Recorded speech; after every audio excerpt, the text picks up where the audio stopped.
নেত্রকোনার হাওর অঞ্চলে জ্বালানির সংকটে বোরো ধান কাটা নিয়ে চরম বিপাকে পড়েছেন কৃষকরা। জানান, ধান কাটার হারভেস্টার মেশিন সংকটে খরচ এবং দুশ্চিন্তা দুটোই বেড়েছে। তবে কৃষি বিভাগ বলছে প্রয়োজনীয় জ্বালানি সরবরাহে প্রতিটি উপজেলা প্রশাসনের সঙ্গে আলোচনা চলছে। মির্জা হৃদয় সাগরের তথ্য ও ছবিতে প্রতিবেদন। হাওর অধ্যুষিত জেলা নেত্রকোনার কৃষকদের একমাত্র ভরসা বোরো ধান। সম্প্রতি তীব্র জ্বালানি সংকটে সেই ধান ঘরে তোলা নিয়ে দুশ্চিন্তায় তারা।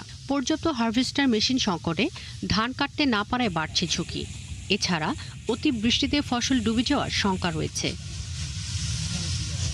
কৃষকরা জানান, গত বছর প্রতি বিঘা জমি ধান কাটতে হারভেস্টার খরচ হতো প্রায় 500 টাকা। এখন সেখানে খরচ হচ্ছে 1000 থেকে 1200 টাকা। বাড়তি এই খরচে অনেকেই সময় মতো ধান কাটতে পারছেন না। 2 ঘন্টা গাড়িটা চললে আর 8 ঘন্টায় গাড়িটা বন্ধ থাকে তেলের জন্য।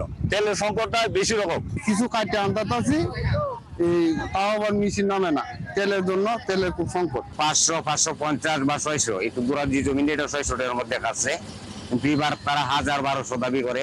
আর হারভেস্টার চালক ও মালিকরা জানান, একটি মেশিন চালাতে দিনে প্রয়োজন 150 লিটার ডিজেল, সেখানে তারা পাচ্ছেন মাত্র 50 লিটার।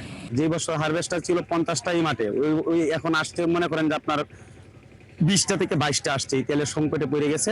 তেলের জন্য আমরা গাড়ি চালাতে পারি না, এখন কৃষকের সমস্যা, আমরা ধান কাটতে পারছি না, গাড়ি চালাতে পারি না, এখন আমাকে করার কিছু নেই ভাই। এদিকে স্থানীয় সংসদ সদস্য ও কৃষি বিভাগ বলছে, সংকট নিরসনে পদক্ষেপ নেওয়া হচ্ছে। পর্যায়ক্রমে জ্বালানি সরবরাহ বাড়ানোর চেষ্টাও চলছে।